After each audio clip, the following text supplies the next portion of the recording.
Buenas tardes. Mayor Sotelo Solis here.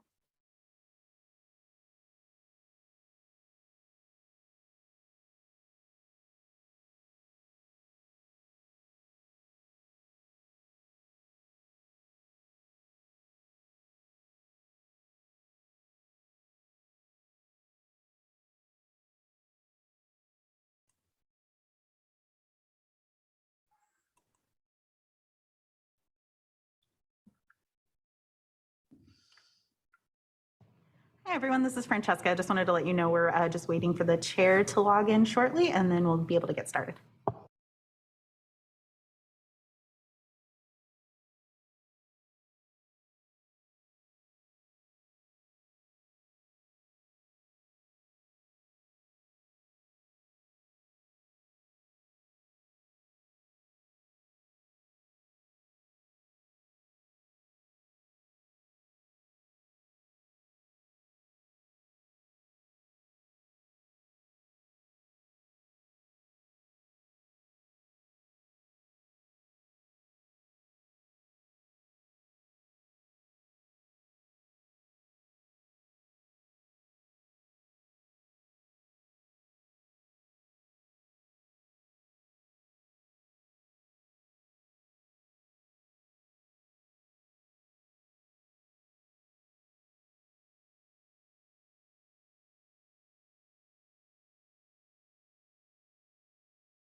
Hello, everybody. Hello, Todd. Okay. I was going to check in with everybody. I see Supervisor Lawson Reimers signing on now. It occurred to me as Vice Chair, maybe I should get this thing started, but I see she's with us now. Thank you, Vice Chair. And I just want to let everyone know we do have a quorum, so we're ready to get started whenever the supervisor is. Hi, thank you so much, Mayor Gloria. Apologies, I can't seem to get my camera to line up with my computer, so I'm not staring at you. I'm very confused here. But anyway, hello, everybody. We are, do we have a quorum? Yes, we do. Okay, great. Then welcome to the June 2nd Regional Equitable Housing Subcommittee meeting. And we are calling this meeting to order. Just to remind everyone, it is our 5th meeting. So I first just really want to thank everyone for showing up, doing so much research, and being so engaged. I think we all know that we are doing such important work to tackle our housing crisis. And it's just been a lot of just really, I think, fulfilling and I think really fruitful process to be engaged on tackling this problem with this committee. So the main topic on the agenda for today is just finishing discussion on governance within SB 1105. This is just a reminder, the same legislation we've been discussing since February. And the hope is that this is the last piece of the puzzle, and we can, after this, be able to wrap up and have something that we can be in support of and be able to move forward in Sacramento. But first up is item 2, which is non-agenda public member comments. So clerk, do we have any non-agenda public comments? Thank you, Chair. We do have one virtual public comment. Catherine Rhodes, you can go ahead when you're ready. Oh, lovely. Hi, good afternoon. This is Catherine Rhodes. And this is actually for Chair Lawson Reamer. Amy Zamudio and Joanne Stanley, they have their Housing for the Homeless program where they put seniors of color and elders in hotel rooms in the Midway area. And we've been trying for years now to see if we could get reimbursement, 100% reimbursement through FEMA for Project Rumkey. And so what that requires is for the county emergency service people to basically meet with us and allow us to, or allow Amy to turn in all her documentation to see if we could actually get some, funding. And then if she does get funding, of course, she's just going to reinvest it in the community. So what I'm requesting is that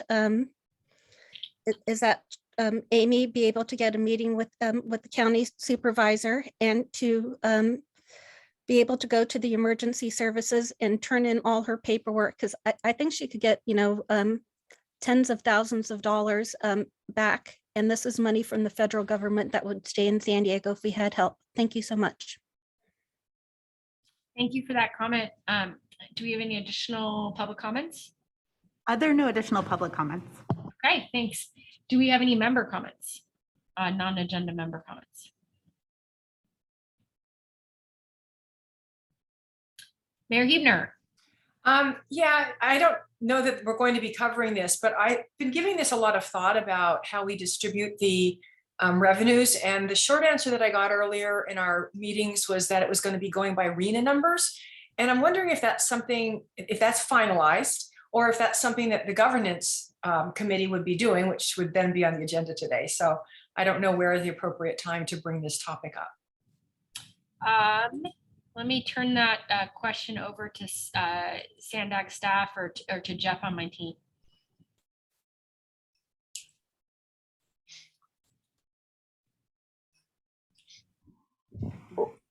Well, I can take that.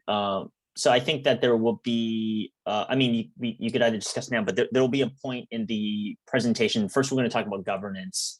There'll be discussion about governance. And then at the end, there'll be a summary of kind of all the discussions to date in the previous 5 meetings. So we could hold it to that point. Chair, really, it's up to you.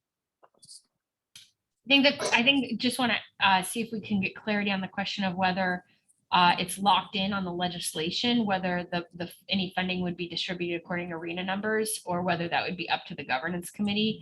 I think my understanding is that that the legislation doesn't mention anywhere exactly how revenues would be distributed, but I don't want to speak out of turn.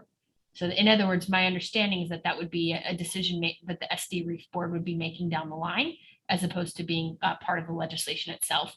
But I'm not 100% sure about that. So if either Jeff or Jen or someone could address that.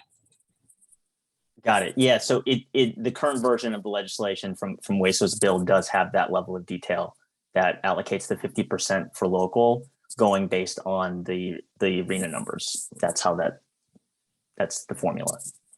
And I was just going to add to that, but the other 50% is distributed regionally.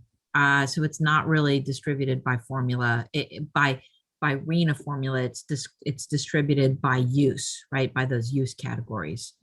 Got it. So just to kind of clarify in my brain, so basically the legislation locks in that half is distributed by RENA and half is not. Half is up to the board.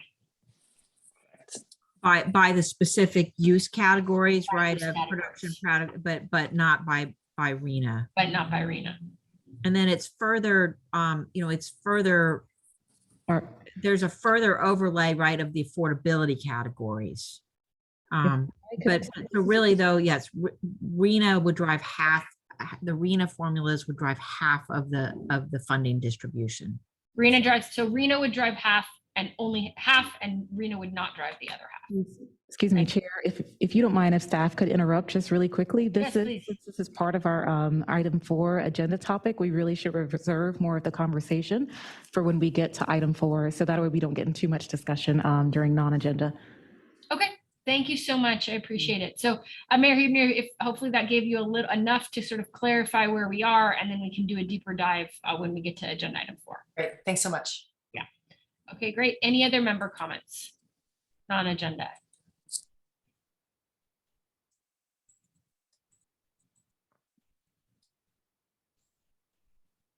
Okay, seeing none.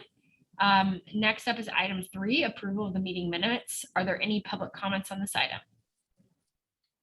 Thank you, Chair. We have no public comments. Okay, Do I have a motion? approval? Move approval, Hebner. Thank you. Do I have a second? Sotelo Solis, second. Thank you. Can I call on the clerk for a roll call vote? Yes, thank you. For the City of San Diego, Vice Chair Gloria, Aye. thank you. For the City of San Diego, Councilmember LaCava. Aye. For the County of San Diego, Chair Lawson Remer. Aye. For the City of La Mesa, Vice Mayor Shu. Aye. For the City of Solana Beach, Mayor Hebner. Aye. For the City of National City, Mayor Sotelo Solis. Sotelo Solis, aye. Thank you, and that passes unanimously. Great. Okay, thank you so much, everyone. So now on to our report item for today. As we've discussed, Senator Wesso continues to welcome feedback and comments and input as we shape this bill from our subcommittee as well as from the Housing Task Force stakeholder group.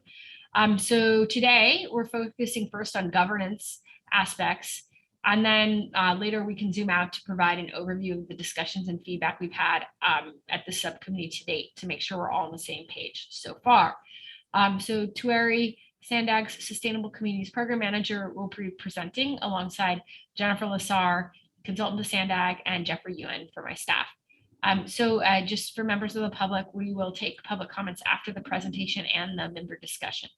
Tueri and Jennifer, please proceed. Thank you, Chair.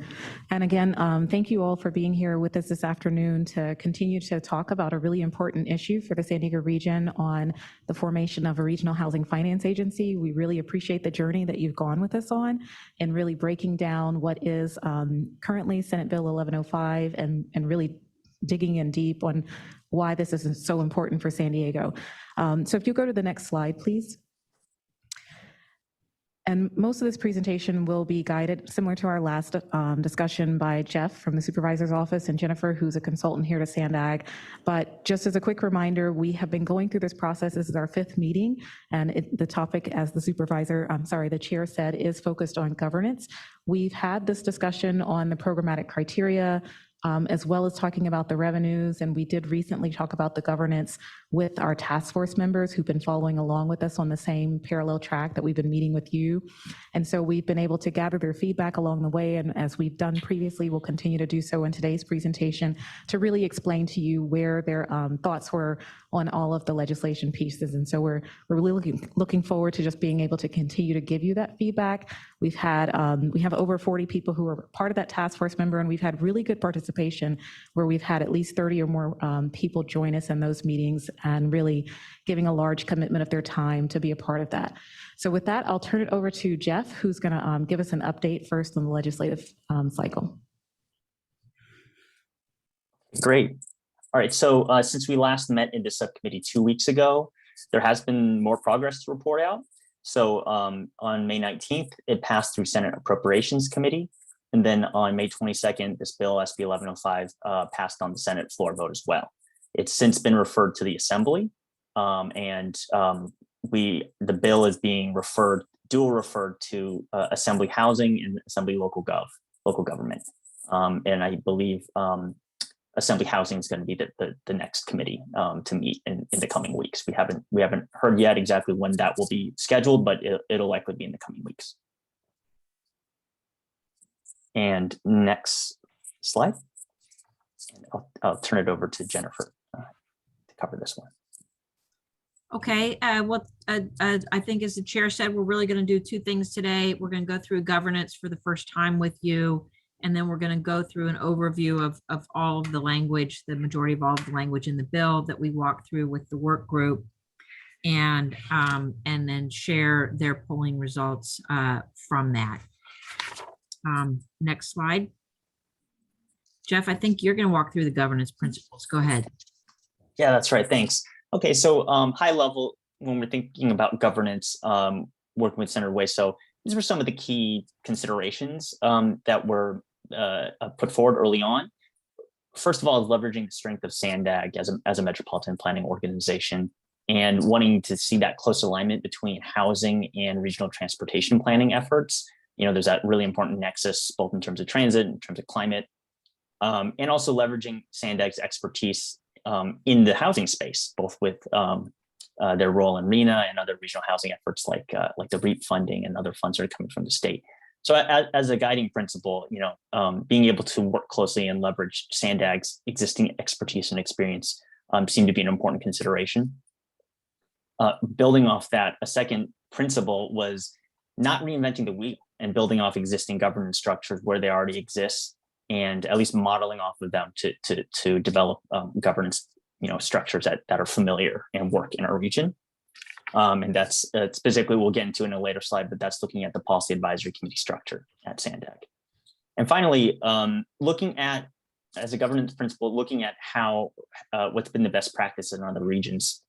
And that's been to create a housing finance authority by going to the state to get enabling legislation, and then creating a distinct legal entity that is separate from an MPO, but working very closely in alignment with the MPO. So that's just high level. Next slide. So we'll get into it. We'll talk about each of these two circles. There's the board of directors, and which is the governance board of the agency. And then we'll talk also about the advisory committee. And you can see here, I've just highlighted some of the key functions of each. The board of directors, oversees all the functions of the agency, develops an annual expenditure plan. And then the advisory committee, they assist with developing that annual expenditure plan, and is quite a large role with regards to performance monitoring and implementation review. So next slide. Jeff, and if I could just interrupt this a second again, just to sort of set the path for all of us. So we're going to look at three pieces of governance. We're going to look at the board of directors, its responsibilities, and then its composition, the advisory committee, its responsibilities and its composition. And then we're also going to finish with staffing. So those are the three pieces, and Jeff and we'll kind of present all of it, and then I'll present the polling for each of those components. So again, the board itself, the advisory committee, and the staffing. Sorry, Jeff, go ahead. No, perfect. Thank you. So the board itself, this is the board of directors itself. And here, as Jennifer alluded, these are the key functions. The board would be to implement the functions of the agency. And so here are the functions we've listed out. I think we may have covered this before: collecting data on housing production across the region, technical assistance to local jurisdictions in the region.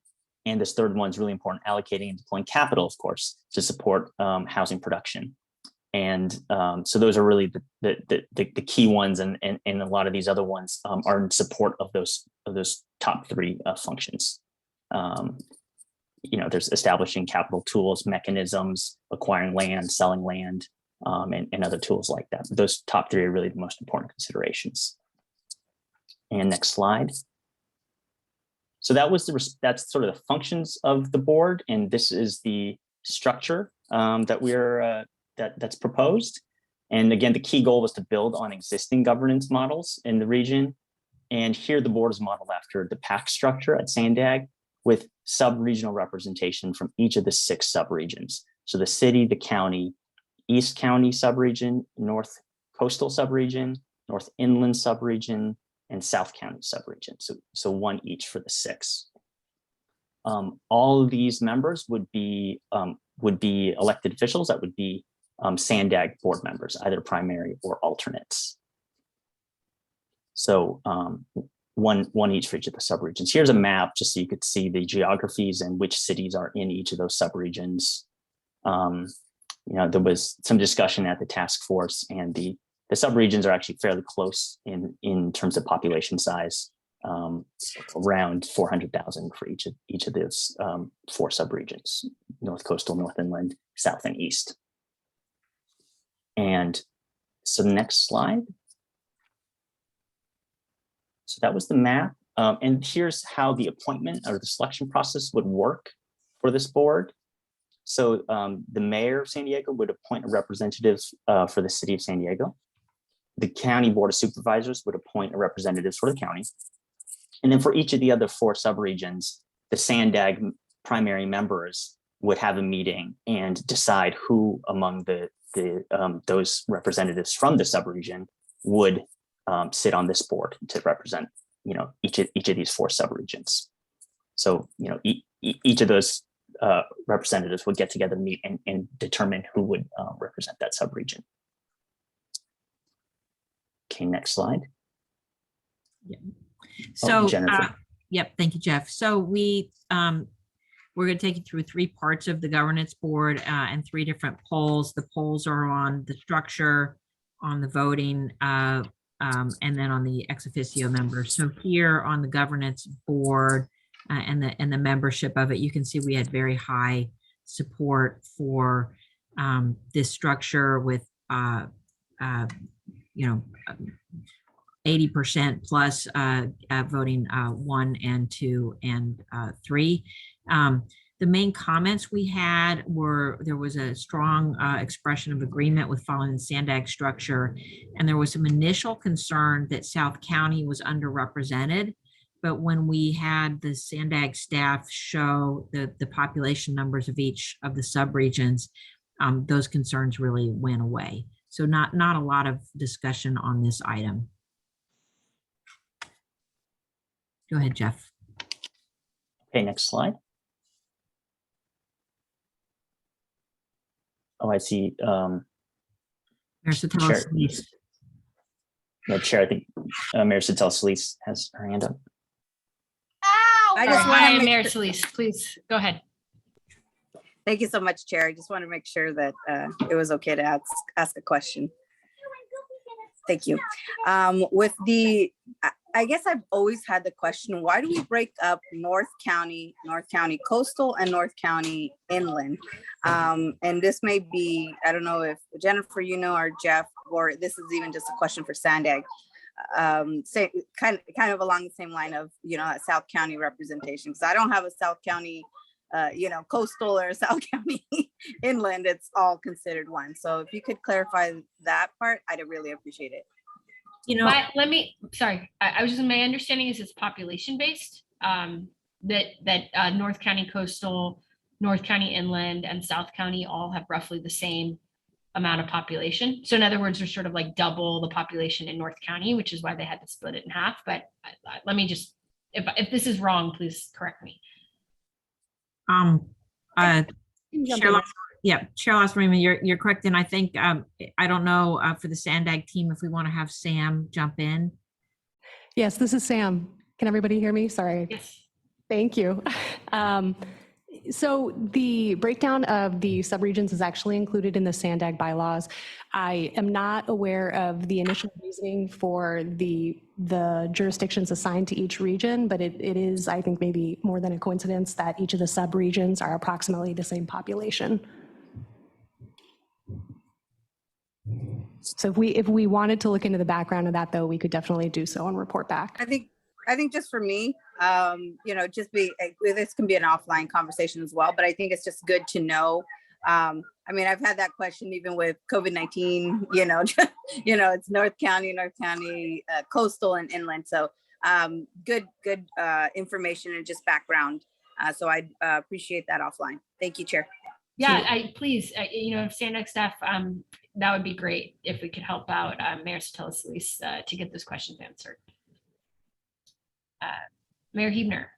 Yeah, just to add to that, it's always good to question things, but this is how we do like our assignments for Transportation Committee and regional planning and all of that. It's always been the North County Coastal is separate from North County Inland, and there are very different needs and types of cities. And again, the population is that. So I wanted to just add that. Thank you. Any other questions or should we on this, or do we want to move on? Okay, seeing no hands, let's continue. Okay, great.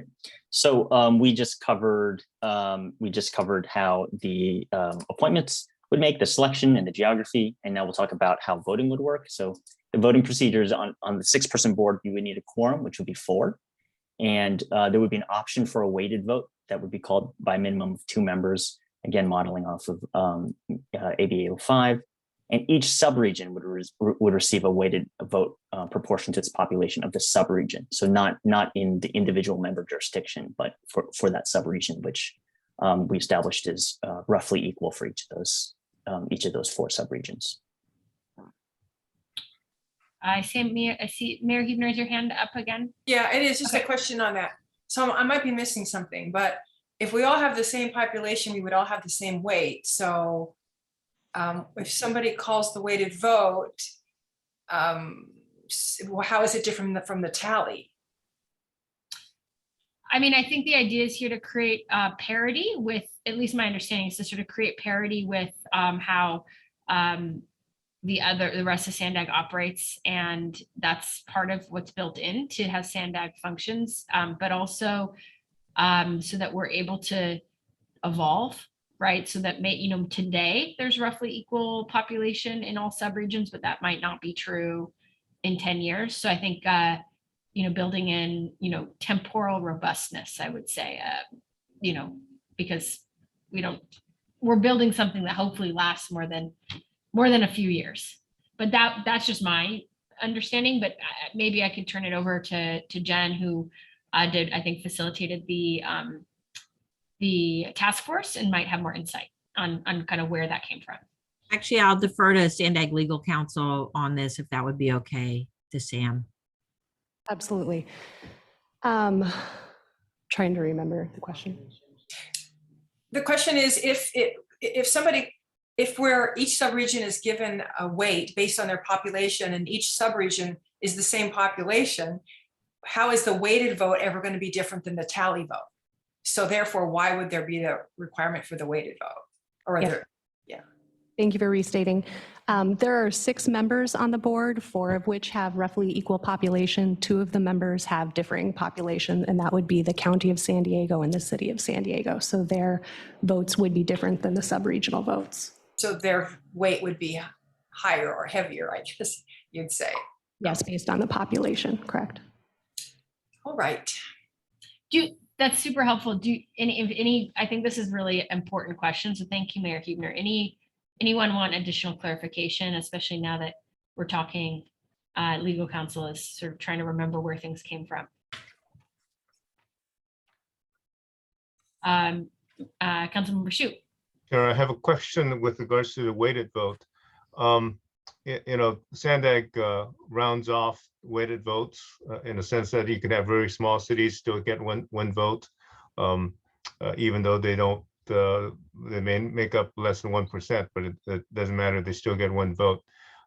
So when we deal with these subregions, are we going to break it down to rounding off by percentage, or is it going to be some other calculations? Because I know they're roughly the same population, but not quite. So one area might have 15, another might have 19%. So I'm wondering if we get to that kind of detail and how we break down the weighted vote.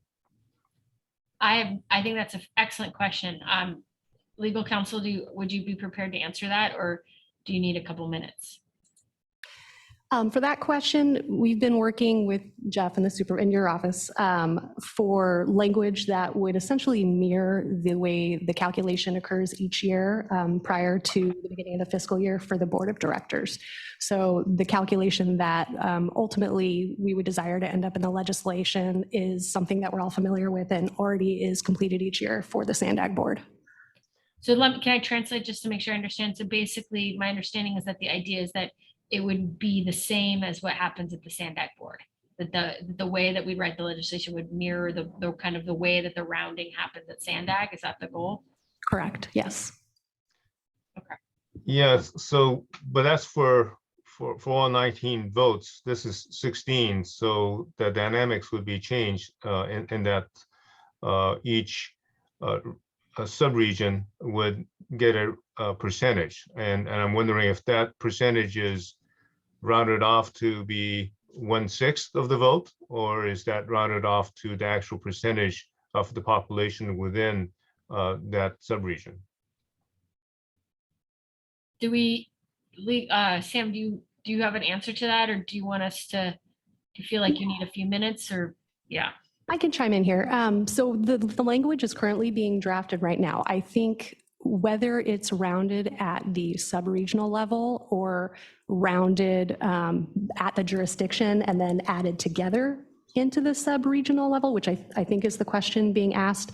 That's not something that's been determined as of yet. The modeling it after the current calculation that we do for the board of directors, I would imagine that we wouldn't round until it reached the sub-regional level. So in other words, each jurisdiction could have a number of votes with a decimal place after it. Each of those would be added together and the rounding would occur at the sub-region. So Right. that's helpful. That, I Yeah. mean, that made sense to me. Councilmember Shu, did that help? I think that's helpful. I think the other thing that's really helpful is if we provide some sampling of how voting could happen, in which if the city of San Diego and which subregion may come up with over 50% of the weighted vote. So then we actually have some practical example of how voting would go, or how without the city of San Diego, how the other 5 members could come up with a percentage more than 50% in terms of the weighted vote, or can 4 of the votes come up with over 50% of the vote. I think if we have that kind of a example of how voting would happen, depending on which subregions voted together with the county to come up with certain numbers as compared to, we know the percentage for the city of San Diego. That I memorized, but I don't for the subregions. Do we have that, staff? Do we have the population percentages on hand for each subregion? We do. We did a calculation based on the current formula that we use for the board of directors. I don't remember exactly which subregions are which, but 2 of the subregions would have 12 votes, 1 would have 11 votes, and 1 would have 8 votes based on the current population in those regions. Let's go to Mayor Huebner, and maybe we can kind of figure out over the next couple minutes how we could answer Councilmember Shu's question, so he has the kind of the clarity on the examples that he was looking for. Mayor Huebner. Yeah, thank you. I think it's pretty well known that a number of people, including myself on the board, are not fans of the weighted vote. I know many of my subcommittee colleagues here feel that it is fair because it's the higher population, and that they should determine what happens in the region when we're looking at things like transportation, et cetera. However, we are speaking about a very specific item here, that is housing, which is extremely different in each subregion. Our needs, our finances, our market rate, low income gap, a number of things are extremely different. So I'm not sure if, it is a wonderful idea to be doing the weighted vote in something like this because of those differences, number one. And number two, if all of this has to come to the board to be approved to go forward, I feel that this could be a stumbling block to the entire efforts of our subcommittee. So I would like, to put that out there, maybe for further discussion, but there really has got to be an acknowledgement in this Housing Finance Authority that there are differences between La Mesa and Del Mar and Vista and all of the different areas, and so that certain policies that might work for one are not going to work for another subregion. Mm-hmm. And to have that overridden by a larger city with a different set of circumstances seems that it would override the whole purpose of us trying to find the San Diego way to help our unique cities get some affordable housing built. If staff doesn't mind, I feel like this is an important point that Mayor Huebner's raising, which is kind of the core of the conversation we're trying to address today, right? Like, what does the governance of SD REEF look like? I'd love to pause and turn to Mayor Gloria and get his thoughts, and as well as other members of this committee, and be able to have a conversation about this before we move on, if there's no objections. So, Mayor Gloria. Thank you, Chair, and happy to hear from staff because obviously a great deal of thought to this. But with regard to the point about all the matters of this board would filter up to the full Sandag board. I don't think that's true, right? I mean, this is listed here on the screen as a board of directors, not as a committee. So my understanding is that this board would be making some final decisions or actions, hence the conversation about the weighted vote and the relative. If I could clarify, I was referring to, doesn't this entire all effort go to our current board of directors to affirm what we're doing? I don't mean each little item going back to the board of directors that the governance of this 1105 does, but that what we're doing here and have been doing for these 5 meetings, isn't it going to have to go to the board of directors for approval? And so my point with that was that if it goes to the board of directors and it comes out that this governance board, which they're going to have to approve of, that was my understanding, there may be a lot of pushback on that one aspect of it, and all of our work may I not. believe the state of California would be creating the governance board. This committee and the board of directors of Sandag is being asked whether or not to endorse the legislation. Someone correct me if I'm wrong. Yeah, let me just chime in there. I think there's 3 threads moving, right? So one is, once SD Reef is created, who does anything that SD Reef decides have to go to the Sandag board? And the answer is no. Once SD Reef is created, once this entity is created by the state of California, it's its own entity, and it's intertwined with Sandag based on who represents people and how the jurisdictions are. And there's a lot of intertwined in order to allow for ongoing collaboration and synergies, but it is its own board of directors. So once SD Reef is created, then whatever is decided by this board does not have to go to the Sandag board. So that's like one piece. Second is, do what we have to do, what we decide here today. Does it have to go to Sandag for approval? In order for Sandag to submit a letter or like advocate or lobby on behalf of this legislation, then yes, like we clearly need this to be endorsed by the full Sandag board. So what we're doing definitely would need to be endorsed by the Sandag board in order for us to advocate for it as Sandag. But I mean, like, also to be honest, like Senator Wesso is being sort of amazingly lovely, because he doesn't have to take any of our input. I mean, it's Sacramento that's at the end of the day that's putting together this legislation, and I think they've been like incredibly deferential to us and saying like, hey, what do you all want? And like really letting us drive the ship and deferring to us on what we want. But they're the ones who are going to have to enact the legislation. So there's sort of 3 answers to the question. I don't know if Mayor Huebner, if that helped with clarification. Yes, that did help. And so that second one is the one that I was referring to as a concern, that if there is going to be endorsement by the board of directors, could be a stumbling block to have the weighted vote. My understanding is that Sandag is the only of the MPOs that has a weighted vote. I have not heard of any of the others. I could be wrong, but my colleagues throughout the state that I've been speaking to recently have been surprised to hear that we have that voting structure. And my concerns still stand, that since we're speaking about one topic, which is housing and how do we get it done in our unique cities, that a weighted vote, I don't believe is appropriate. So I would have kind of put something out there. I don't think it's an answer, but it's sort of a thought or an observation. Like, what I am most interested in is, it's almost the inverse, Mayor Huebner, of your concern, right? I think you're concerned about stuff being forced on sort of small jurisdictions. And because everything we're doing here in any case is voluntary and incentive-based, like there's no regulatory capacity, there's no RENA being imposed, there's no, like, it's all voluntary in that regard.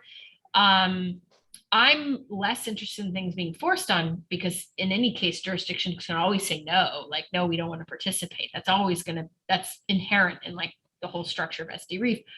I think I'm more concerned about entities blocking other entities from moving forward on stuff that they want to collaborate on, right? Like, I'm kind of like, how do we create a structure where you can like let things move forward, but opt out of participation? I don't know if that makes sense, but just like, how do we allow the maximum flexibility where some jurisdictions might say, hey, this isn't for us, but you all can like go ahead. We just don't want to be part of it.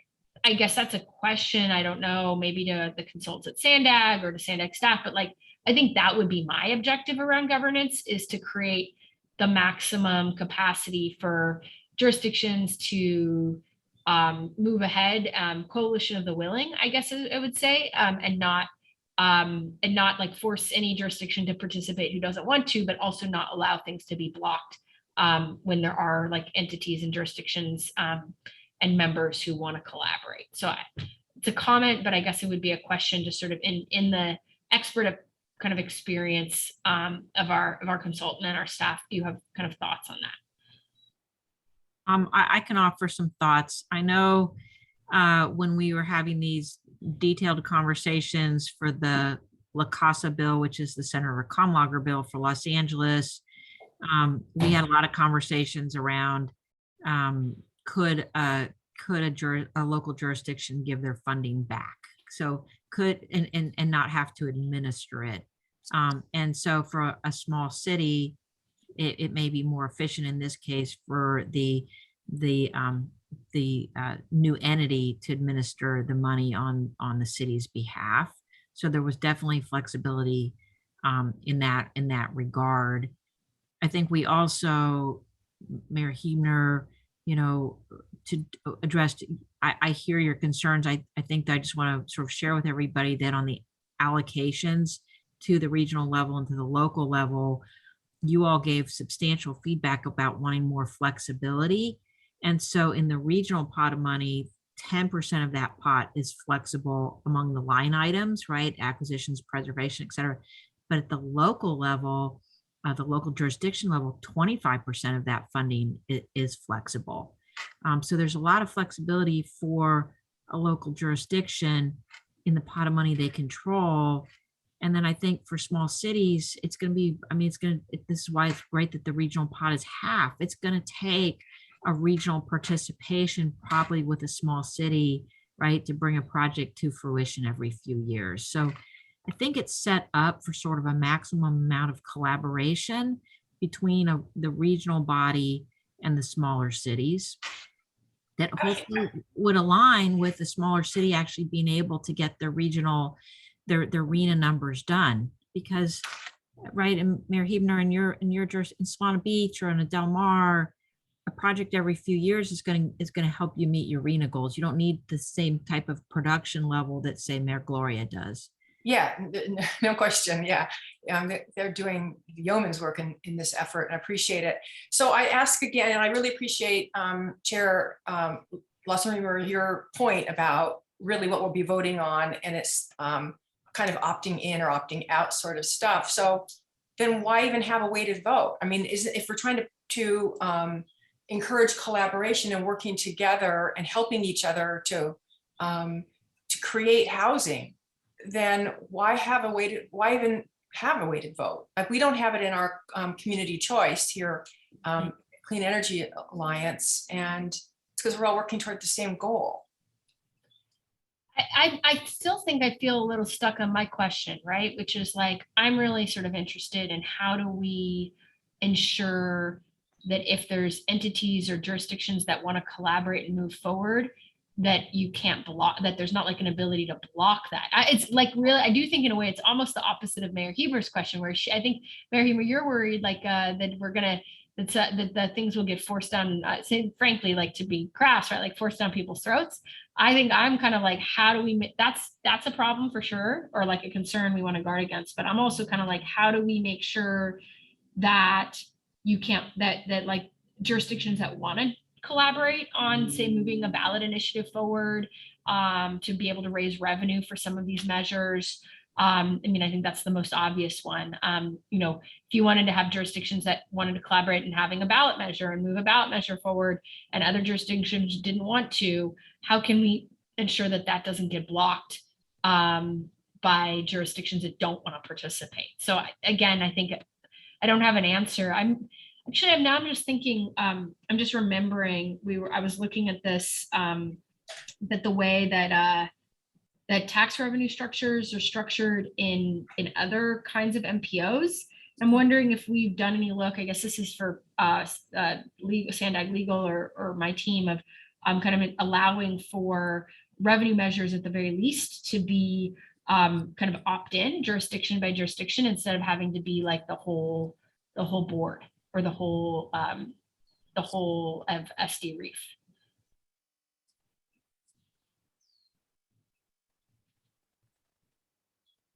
Jeff, do you Yeah, want? yeah, I could take that one. That's how the legislation is conceived right now. That it's that kind of opt-in model that you're talking about, Chair. That each jurisdiction by jurisdiction can decide whether it would like to opt into a revenue measure, and then the revenue measure would be the same jurisdiction for the expenditure geography. So where the revenues come from would be matched the places that the funding would go to. So cities would have the option to opt out of both if that's not their cup of tea.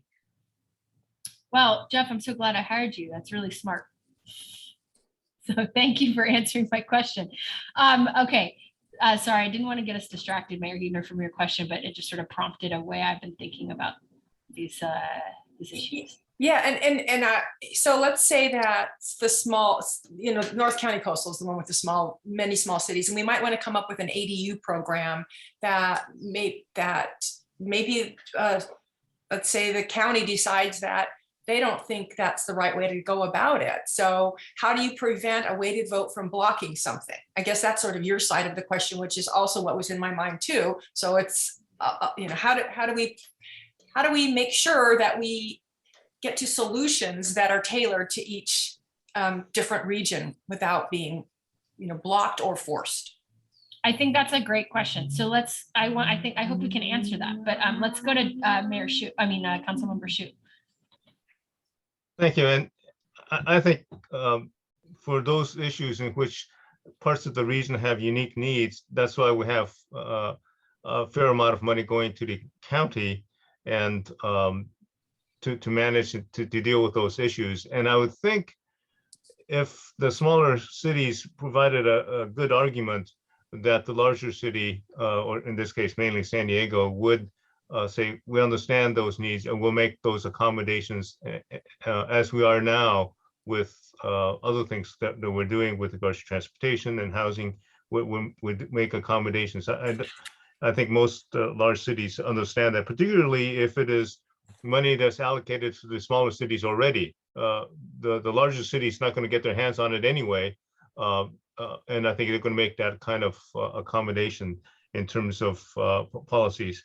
Ultimately, though, the reason why even though I'm from a small city, but like the weighted vote and white democracy to occur, is nationally right now, and in fact in the state as well, we're facing so many major issues in which the majority of the population feels one way, but governance, laws is going a different way, whether we deal with gun safety issues, reasonable gun safety issues, abortion. This is because much of our federal government is based on this business that, even though if you're a small state, you get two senators. And that is causing so much, I think, disruption to our understanding of what democracy is all about. So I think the weighted vote helps us address that. It's going to take work, I think, to make sure that the smaller cities are included. But I don't see that pushback from the larger cities. I think what the larger cities want to do is protect democracy. Councilmember LaCava. Thank you, Chair. I appreciate the comments of Mayor Huebner, and it probably goes, obviously this is kind of the heart of the challenge of taking a regional approach to these kinds of solutions. And perhaps part of the answer is in the things that haven't been discussed yet about what exactly this board would do, as opposed to local policies that each city is trying to meet its RHNA numbers and meet its affordability levels. I jumped in because I wanted to get a clarification, because I'm also, Chair, very excited about your approach about this collaborative bundling together to solve problems that may be unique to one part of our county that don't have relevance in another part. And I heard the word cities, and I wanted to clarify. I mean, if Oceanside, San Marcos, and Vista, which I think are not here today, all wanted to do a tax measure, would those three cities be allowed to do that? And would this board actually have a vote on that? I just want to make sure that that kind of clarity gets included in what we're doing. I mean, will we break it down to the individual cities and being able to collaborate as you suggest, Chair, or is it more of a regional, sub-regional collaboration? Because that can make a huge difference to some of our smaller cities in what this structure would allow. Hopefully that makes some sense. Let me try to translate your question and see if you know, Jeff on my team could answer at least what's sort of currently in the draft. I think Councilmember LaCover, your question is, would the way that it's currently written around taxation, would it allow individual cities to collaborate, or is it about regions being able to choose to move forward with a revenue measure? Yeah, I just heard the term cities, so I want to make sure there's clarity among the group here about what we're talking about.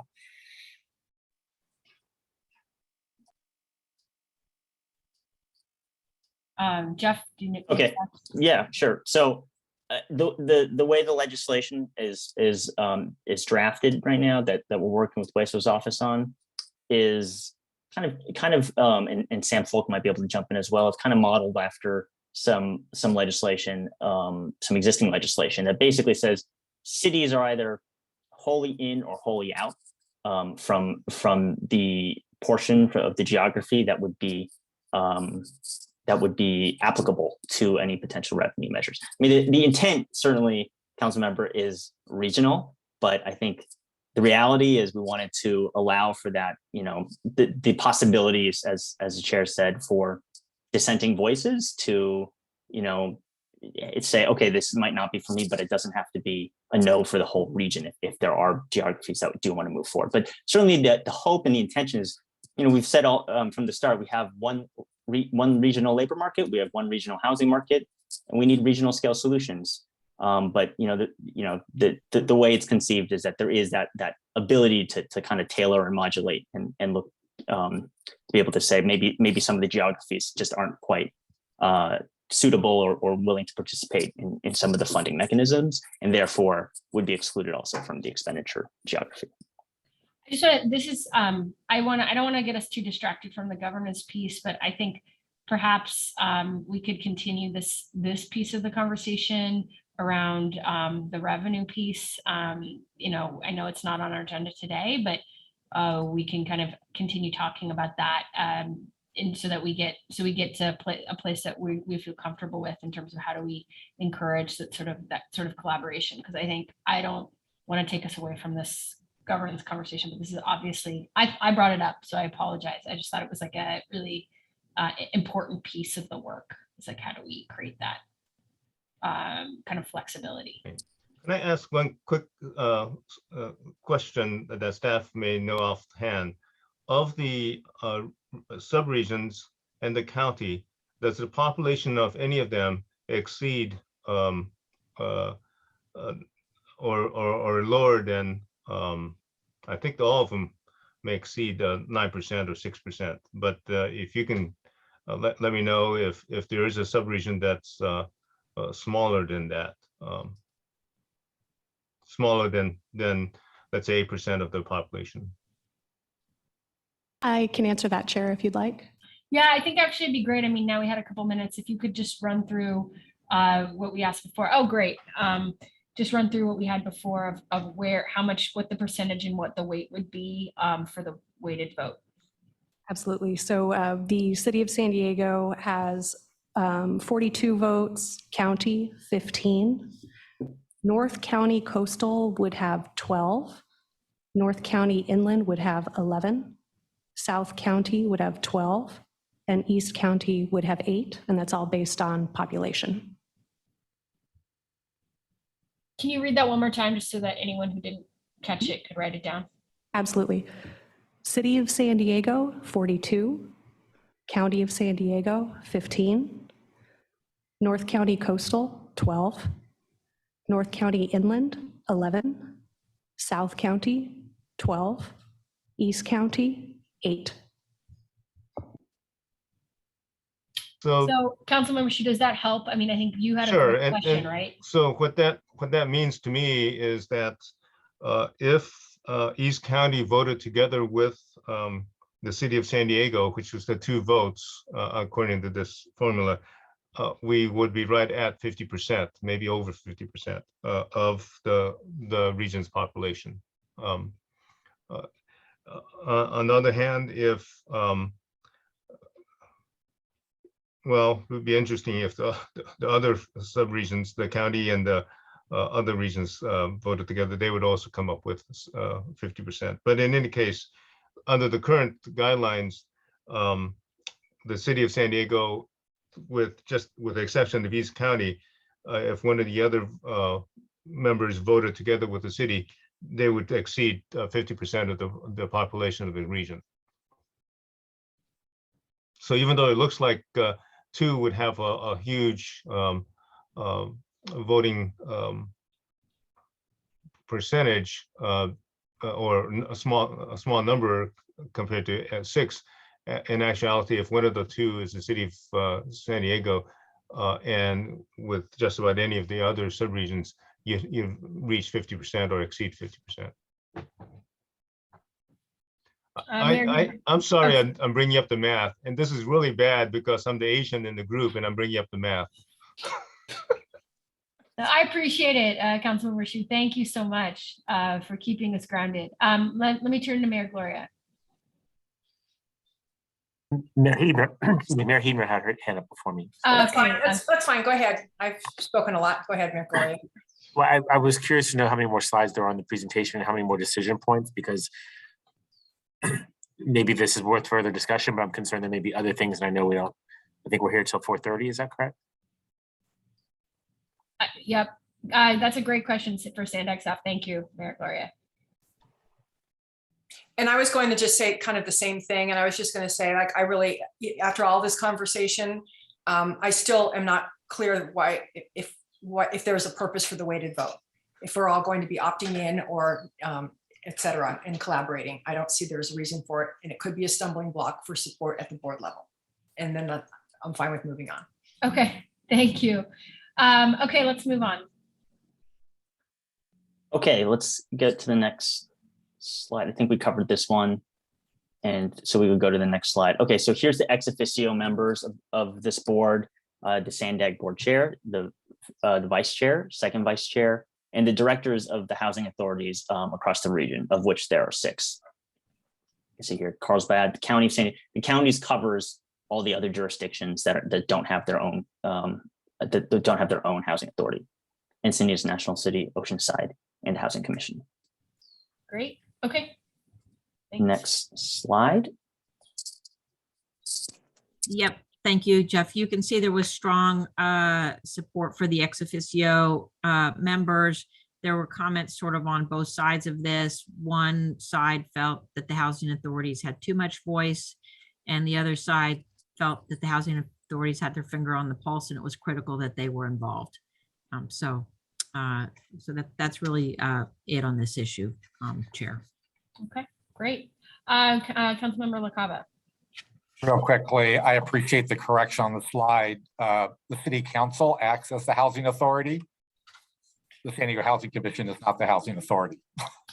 So you got it right on the slide. So just wanted to clarify that. Appreciate that.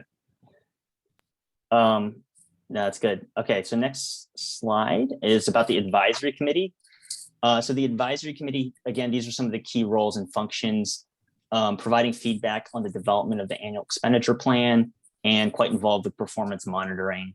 And once we get to staffing, you'll see there's a role for an inspector general to really be working on transparency and monitoring and program evaluation to make sure that the outcomes of this agency are actually delivering. And next slide. So here's the appointments for the advisory committee. To be eligible, residing in San Diego County, there was some concern about the conflict of interest provisions, which I can get into later in the slide. We did get some good feedback on that. And then in terms of appointment process, how does one get appointed? You would simply apply to either the Office of the Inspector General or any SD REEF board member. And those appointments would be for 2-year periods. Next slide. Yep, and there were two polls on the advisory committee. The first is on the functions, and the second one, as Jeff will present, is on the membership. We had virtually no comments on this, and what you see is that 100% of the work group was either strongly agree with reservations or neutral. So very strong support for the functions here, Chair. Okay, next slide. Okay, so here is the composition, and I'll show you the original composition. Then we did get feedback, and later in the deck, I'll show you some of the updates based on that feedback. But we're proposing 12 seats, and there would be flexible with preferences for different sectors. You could see here, housing finance, affordable housing, labor, environment, people with disabilities, workforce housing, communities of color, fair housing policies, an academic seat, lived experience, a young person with lived experience, and then a flexible seat. And again, we'll get into it later, but we've got some feedback on some other perspectives that people felt could be helpful to add. And again, very strong polling with 94% of the work group at a 1, 2, or 3. Again, as Jeff said, 4 very specific seats that they'd like to see added, which Jeff and I were going to go through in the summary section. So back to you, Chair. Great. Mayor Sotelo-Solis has her hand up. So with that youth seat, are we looking even at a senior seat? Because we want to be age friendly and we want to make sure that we have all perspectives. That would be my only concern with identifying an 18 to 24-year-old. And believe me, I get it that, you know, one straight out of high school trying to, find housing, but we also too have the seniors who may be on the verge of, being displaced or something that, maybe they're empty nesters. So there's a lot of opportunity that if we are going to be that specific, I think we should do both sides of the spectrum for there. That's one. And then the Inspector General, are we thinking that's kind of like our independent office of the auditor? Somebody that can monitor that. Thank you, Chair. Those are my 2 questions. Please, Jennifer. Thank you. Mayor Sotelo-Solis, the 5th line down is a seat for housing challenges facing older adults or people with disabilities, and the senior community is well represented on the work group and has been very vocal. So we do have a representation of both older and younger voices. So I wanted to share with that. And then we'll get to, if it's okay with you, when we get to the staffing, we can talk more about the Inspector General there because we have a slide on it. Thank you. I think it's great that we have the representatives from the organizations. They can be on the policy and the policy side of it. But if we are asking for an 18 to 24-year-old representative, I think it's a little different in my perspective. So we can have an elder at the table. Again, they may be already engaged in other spaces, but I just want to toss that out for our the way and how we view that representation as an actual person, maybe that who's from a senior center or something else. But again, those are just my thoughts, because I get it, the organizations are there, but they're also too at kind of like the policy level versus somebody who is living it, which is why we have the 18 to 24-year-old there. Thank you. Thank you so much. That's super helpful. Okay, let's move to the next slide. Yes. Okay, here's where we're going to start getting to the Inspector General. So this is what the staffing is contemplated in the legislation. It basically calls for an appointment of an Inspector General, and then it allows for additional professional staff. And the legislation allows for utilization of SANDAG staff if an agreement is reached with SANDAG. And that's been the case in other regions, is because of that tight nexus. Like in the Bay Area, they're leveraging their NPO staff, at least initially on ramp up. And there's a next slide. We'll speak to the Inspector General a little more. So, the key functions are agency oversight and transparency, really ensuring that there's both cost effectiveness of programs and that there's program effectiveness, and that we're delivering outcomes, outputs, and impacts. So one of the things that's specifically called for is a biannual performance monitoring report in partnership with the advisory committee. to make sure that the agency is meeting its targets. And again, very strong polling from the work group on this with 100%, at a 1, 2, or 3, and no substantial comments received.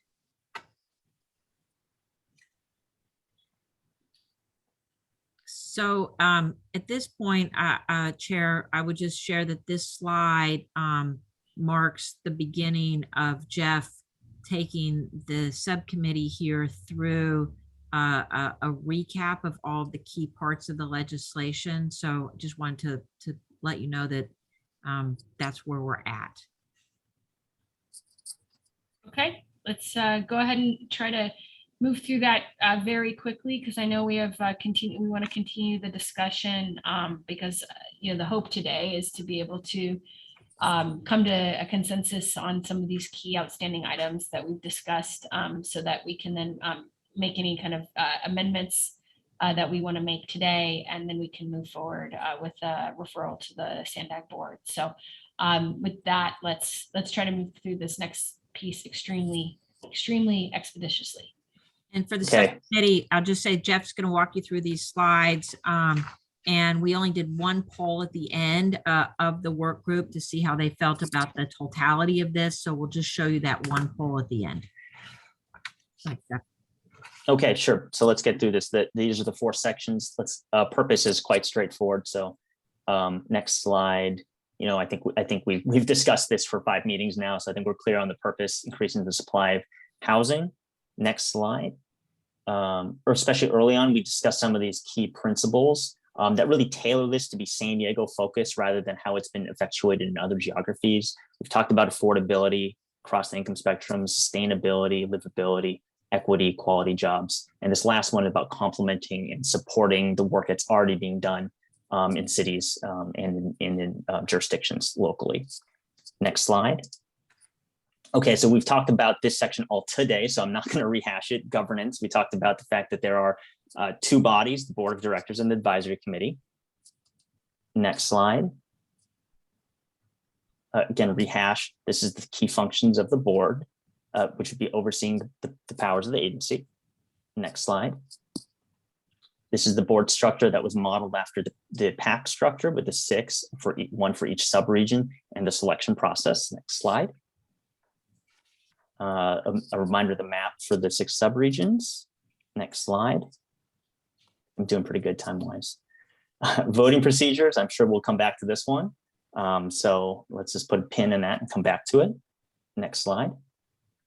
So this is one of the amendments we alluded to earlier with the advisory committee. The original version that we showed the task force had 12, and we got very specific feedback about wanting to see more representation about the housing and education nexus, the healthcare and housing nexus, an employer perspective, and a private sector mixed income developer, not just affordable housing developer. So that's some of the feedback we got about additional voices to add to this advisory committee. Next slide. Notwithstanding Mayor Solis's feedback today as well. So here, programmatic allocations, as we've discussed throughout, 50%, 50%.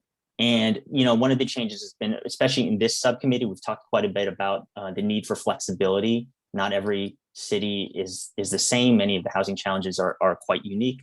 So that's what's reflected here is that increase in flexibility so that cities can sort of modulate and prioritize specific to their housing challenges. Next slide. There was quite a bit of talk at the task force about tribal considerations and making sure that perspective is also included. And so I think, especially when it comes to the revenue measures, we're going to need to pay. It's going to be an important consideration, and we'll need to continue to engage with tribal nations representatives who are on the task force, by the way, to understand the revenue impacts for any tribal nations. And this last point about the flexible seat, that's been identified in the task force as a place potentially for tribal representation. Could be appropriate.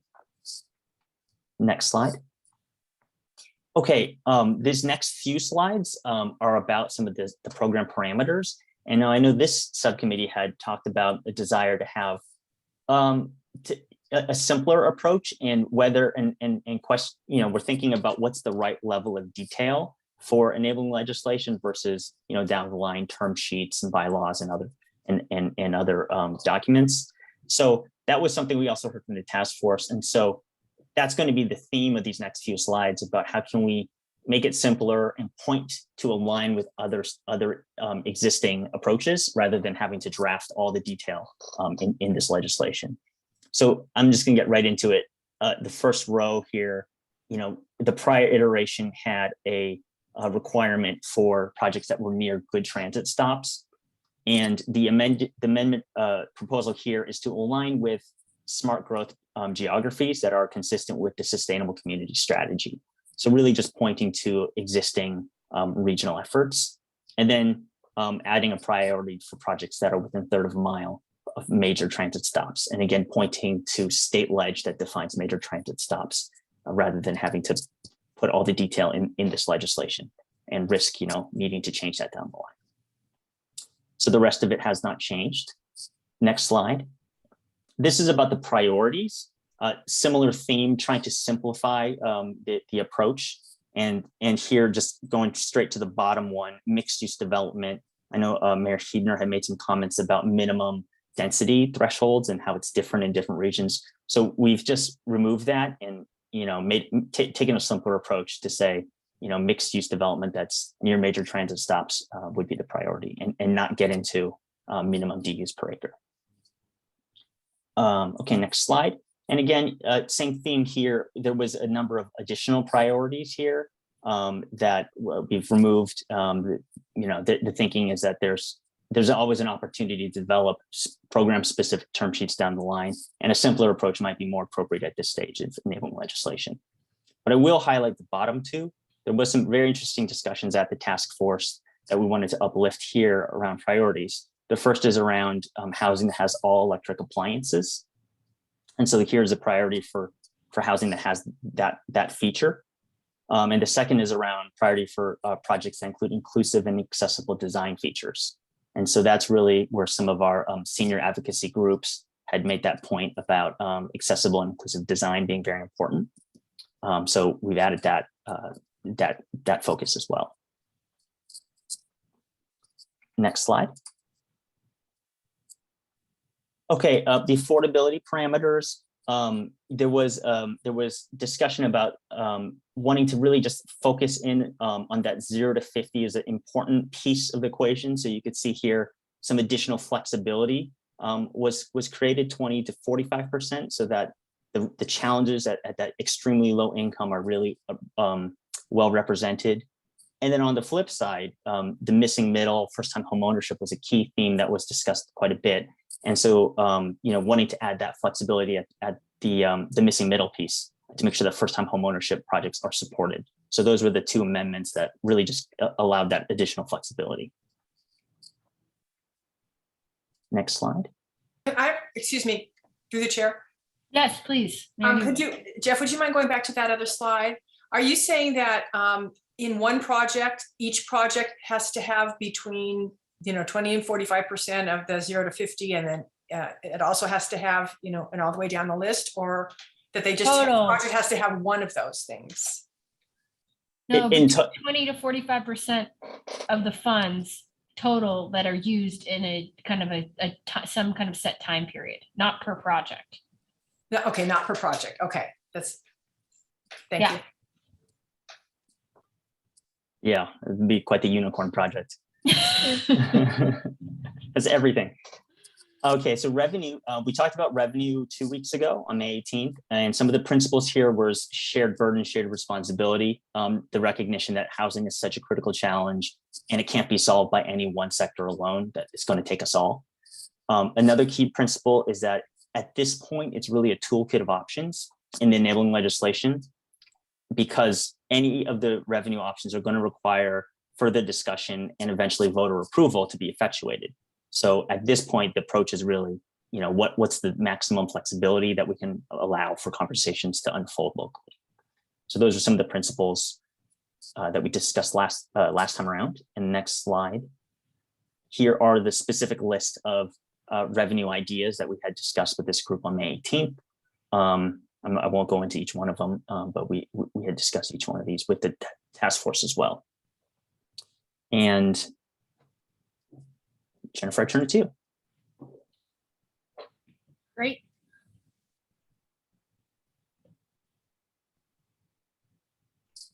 You're So up. we took You're on a- mute. Okay. Yep, I'm sorry. We took a poll on the full package.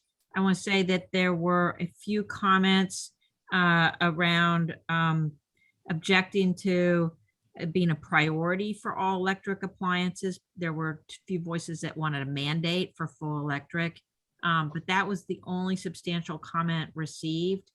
And of all the voters, we had 20 people being polled. You can see 75% at strongly agree and agree with reservations. And then we always count 1, 2, and 3 is basically a strong approval. So really 90% strongly approving SB 1105 as it's constructed overall.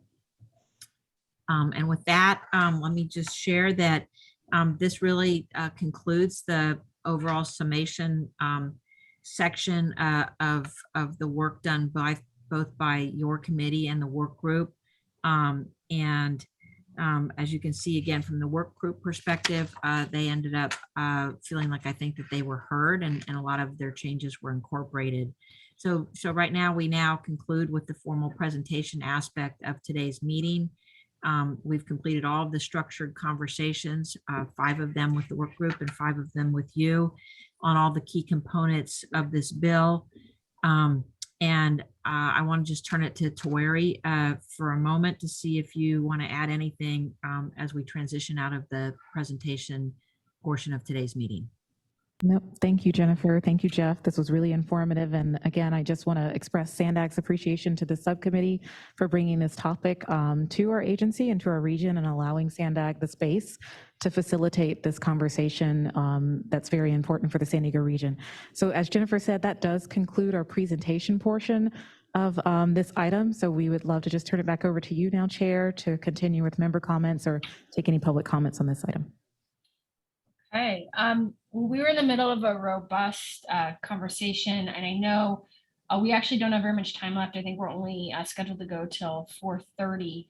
And I definitely want us to, we've been working on this for months now, and I think we're on a deadline to make a recommendation to SANDAG, to the executive committee, and then to the board. So I think where we are is sort of, are there any amendments that we need to make to this? And then are we in a position to be able to sort of recommend this big package of work that we've been working on and doing, I think, really, frankly, like really transformative work to make a recommendation to the SANDAG board. So let me open it up for any kind of member comments with that in mind. So I turn it over to Mayor Gloria.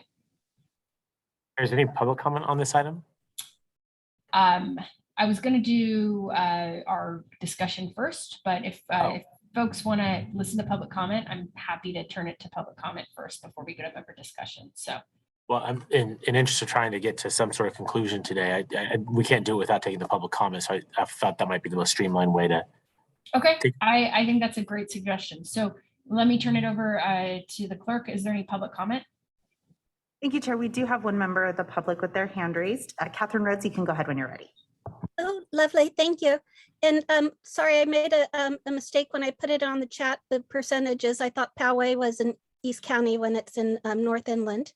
And so one thing for the ex officio members, I was thinking that you should add the regional task force from the homeless. And I actually would love the City of San Diego's homeless solution person to be an ex officio member also, if possible, because there's, so many homeless people there in San Diego.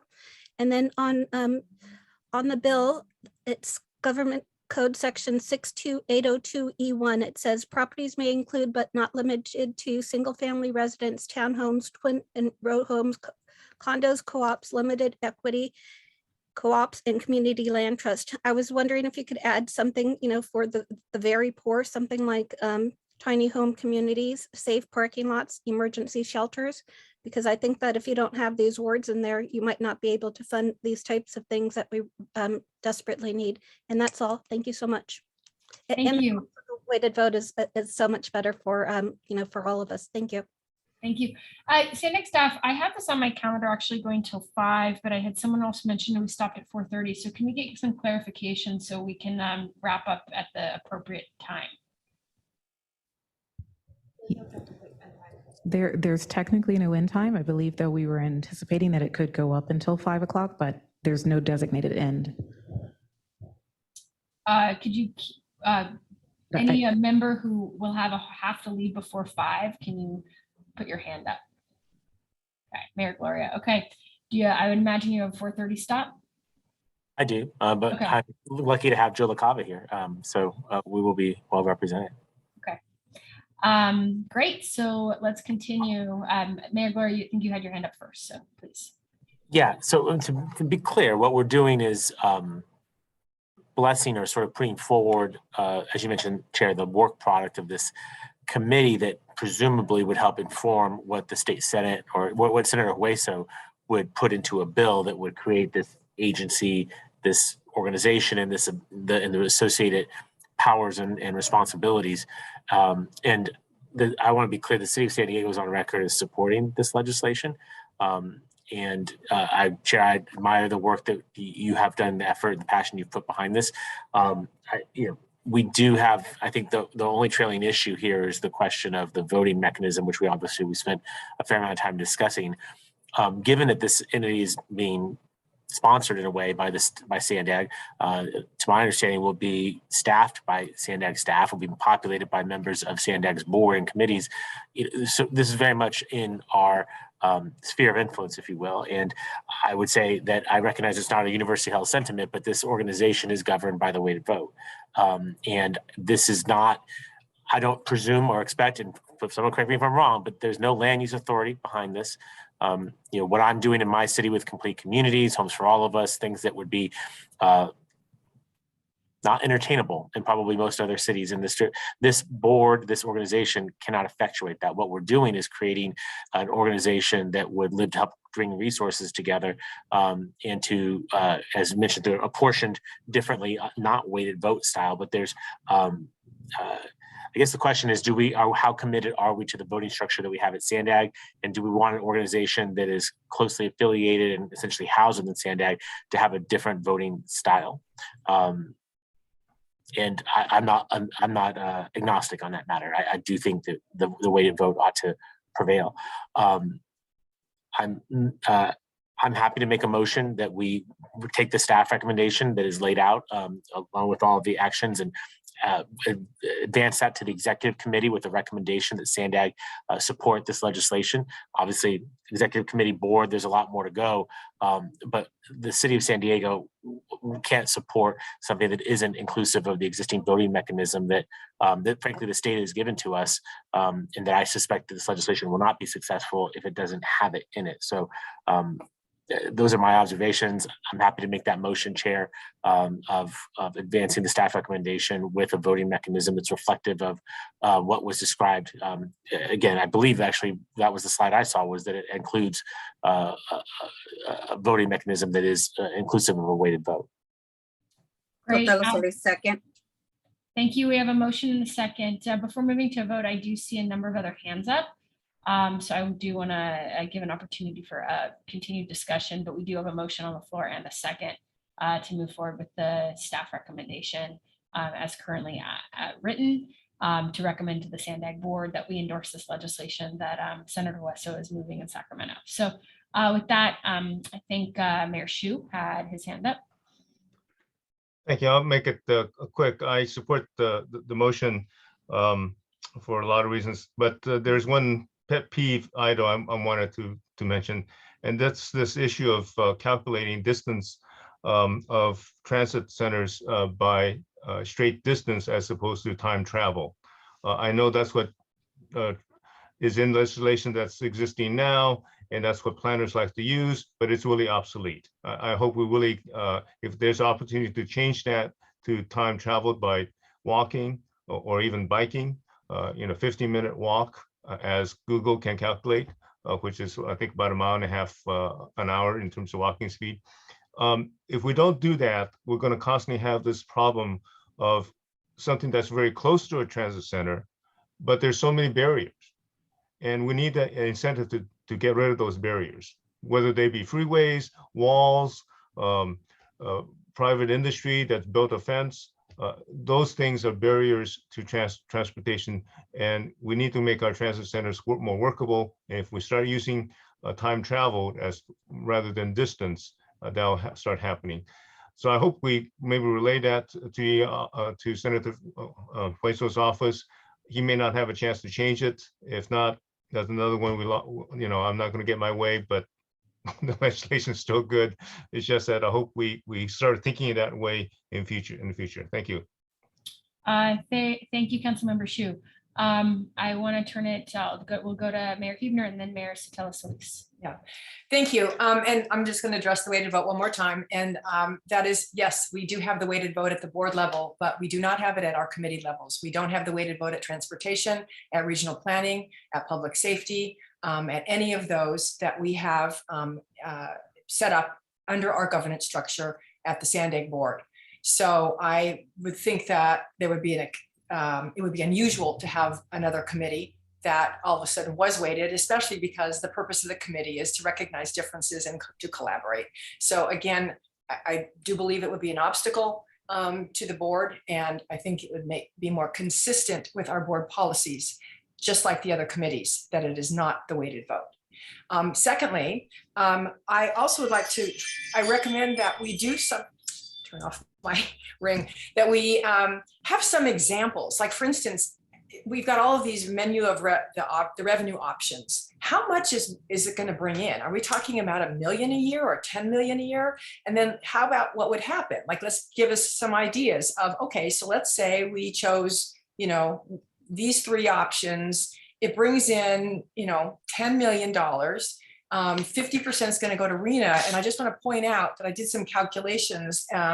And for every $1 million that this revenue brings in, La Mesa, for every $1 million, would receive $22,116.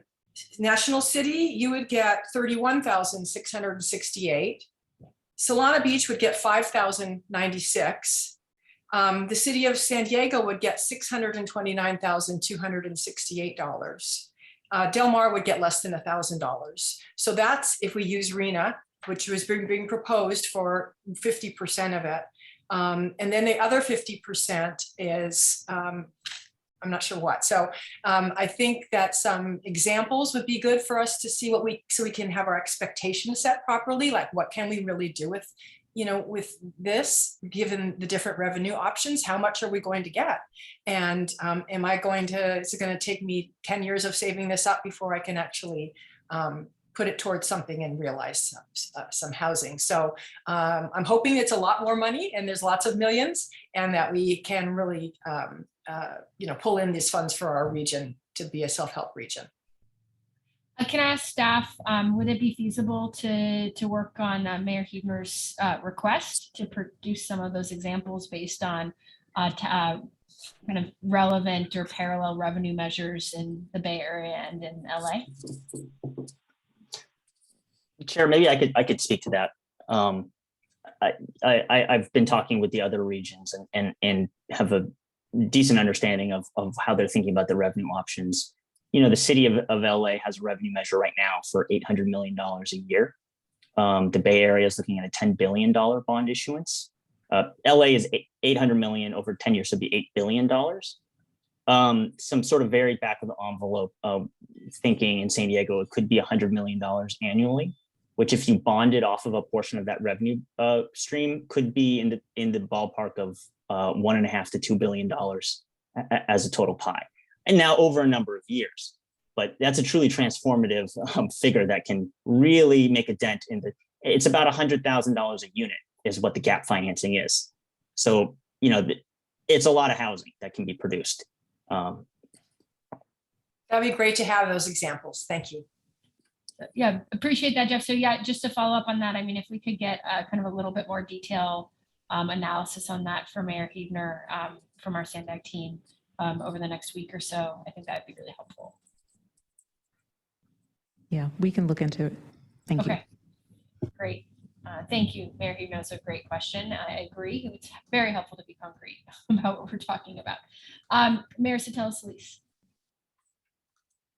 All right, so again, I seconded the motion. I think it's we're moving with the same structures that we have within the Sandag organization. And we are going to be talking about, as was mentioned earlier, millions of dollars, God willing, you know, that we can really help address our housing needs. And I think the timing of our committee is critical and even more so needed at this point in time to really help us in San Diego County to really kind of push progressive and very forward-thinking models. You know, we do have the San Francisco model to look and compare to, but this is uniquely San Diego County. I think that it's very important that we've added those elements.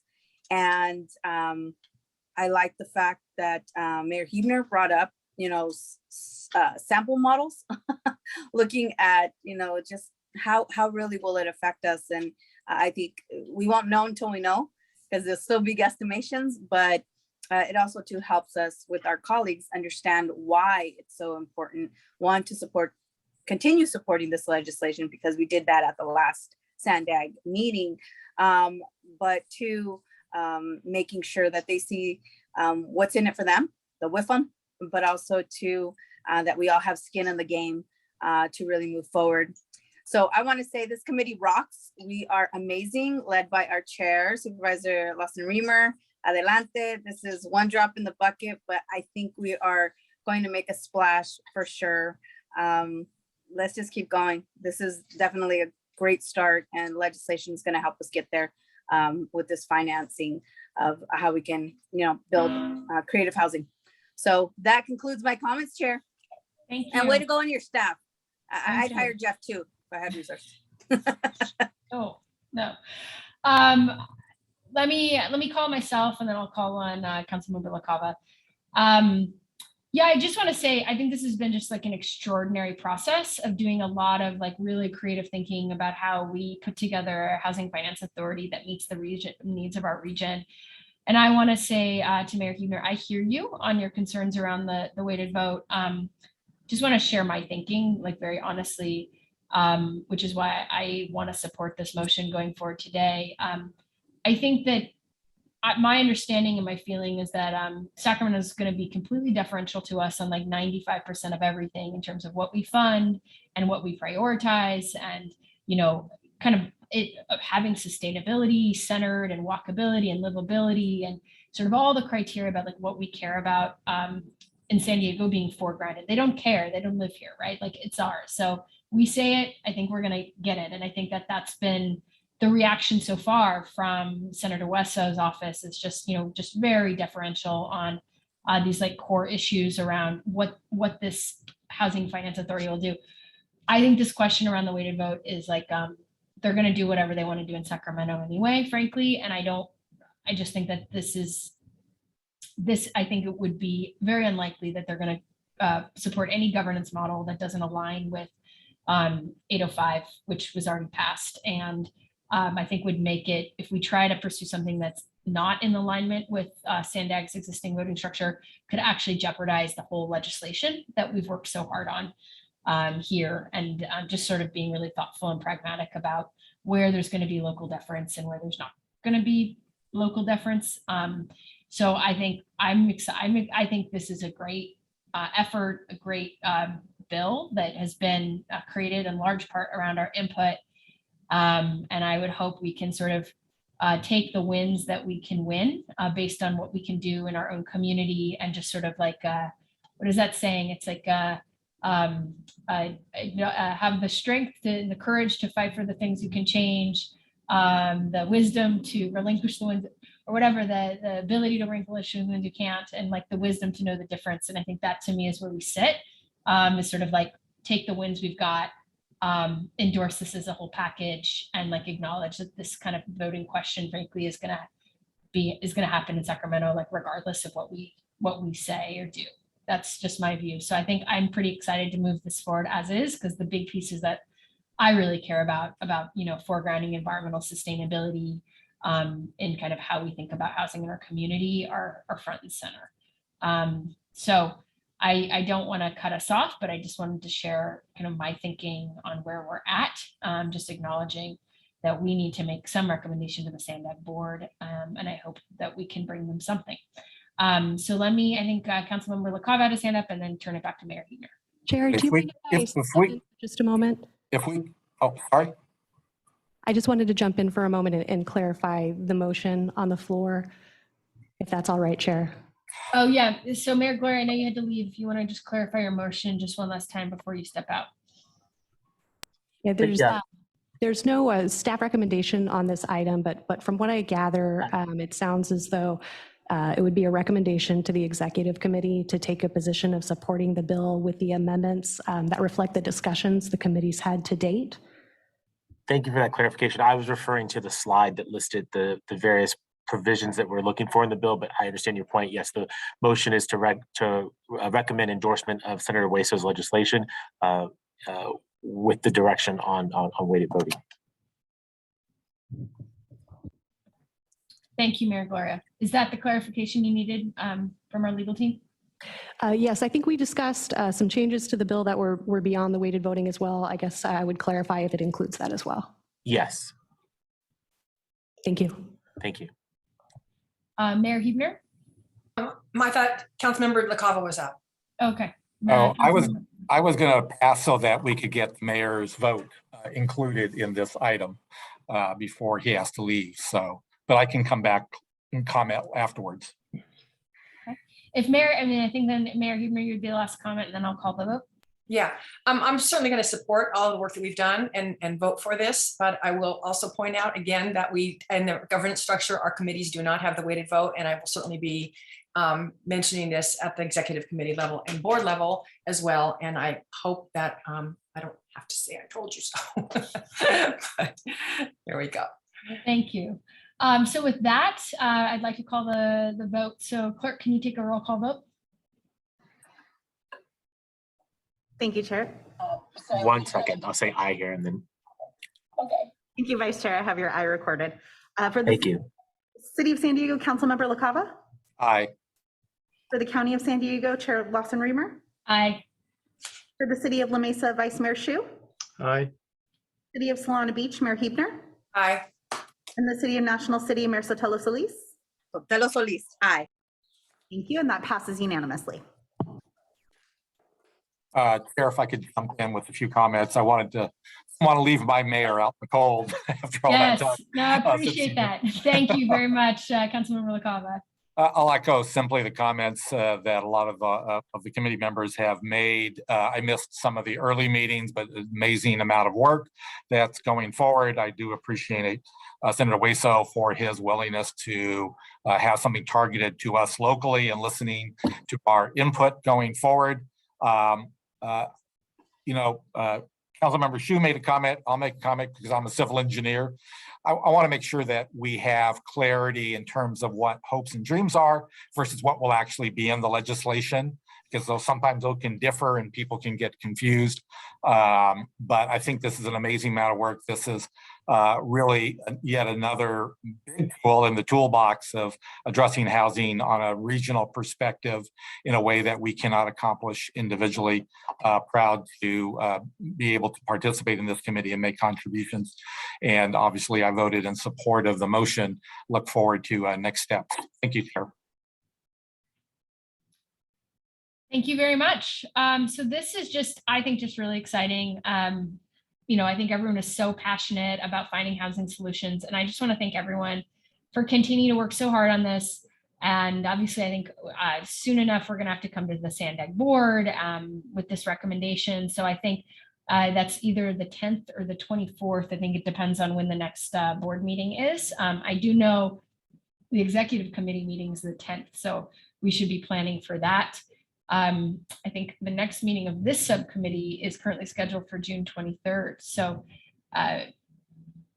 Clerk, do we need to take any additional public comments or can I adjourn? No, Chair, I don't see any hands from the public. I think you can go ahead and adjourn. Wonderful. Wonderful work, everyone. And I hope we can, Councilmember Shu, did you have a last comment to close us out? Well, and I really appreciate Mayor Huebner's comments. I'll just add that the committees at Sandag don't usually make huge policy decisions. Those decisions are all made by the weighted vote when it goes before the full board. So this particular governing body will actually end up being the last word in terms of the last vote. That's why the weighted vote is in place. And lastly, this is just a side comment. I remember Sandag before the rate had a weighted vote, or it had a weighted vote, but it wasn't accurate to the population. So I think 805, AB 805 did help Sandag. I prefer the current Sandag voting structure versus the one we had before. But all your comments, Mayor Huebner, are well taken. I understand, and certainly hope that we can include all the issues that the smaller cities have brought up. Great. Councilmember Lakava, did you have one last comment? Okay. Yeah, I apologize for not. This presentation, the slide deck is different than what's on the Sandag website. So if you could distribute the updated slide deck, Yes, that we'll would be appreciated. And then I apologize. Just one question, because I got a little confused in the back and forth. This board would be an independent board, is that correct? It would not have any connection with Sandag. I mean, any funds we raise would be allocated to Sandag under the formulas, but this would be an independent board that would report to itself, correct? It's an independent board that reports to itself, but the composition of the membership is intertwined with Sandag because it's the Sandag regions that appoint. So the Sandag regions define membership and then decide who is represented regionally. And then also you'd have to be a Sandag alternate or a Sandag member in order to serve on this board, so that there would be significant overlap and alignment, but it is a legally distinct entity, although the personalities and humans are like quite intertwined. Fair enough. Okay, thank you for that distinction there, Chair. Okay. Well, with that, I would like to adjourn this meeting and thank you all so much. This is just, I'm just really excited to see what happens next in Sacramento. But they've been taking all of our feedback so far, so I think we're going in the right direction. And with that, this meeting is adjourned.